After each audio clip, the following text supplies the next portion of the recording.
Ja, ciao miteinander, da ist euer Peter von Valera. Ja, dann letztens bin ich da, weisst, in Courdon gsi, ist eine Beerdigung gsi, dort haben sie den Doktor begraben, eine Beerdigung gsi, der ist ein grosser Herzchirurg gsi, weisst, und das ist super gemacht gsi, der Pfarrer hat eine Predigt gemacht und auf dem Friedhof und hinter dem Pfarrer ist ein riesiges Herz gsi, also aus Kunst, ein künstliches Herz, und das hat blinket und gemacht und geflackert, wie verrückt, das hat so schön ausgesehen, weisst. Und dann nachher, wo der Pfarrer fertig ist mit der Predigt, dann ist der Herz aufgegangen und dann ist der Sarg so langsam rein zu dem Herz und das hat so ausgesehen schön und wir sind dort am Zuschauen gsi und am Brüllen, das ist traurig gsi und dann neben mir ist einer am Lachen gsi, wie verrückt.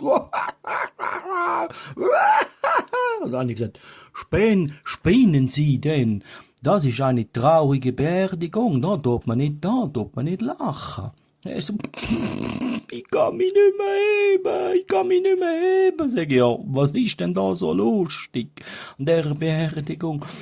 Ja, wissen Sie, ich habe gerade an meiner Beerdigung studiert und ich bin Gynäkolog.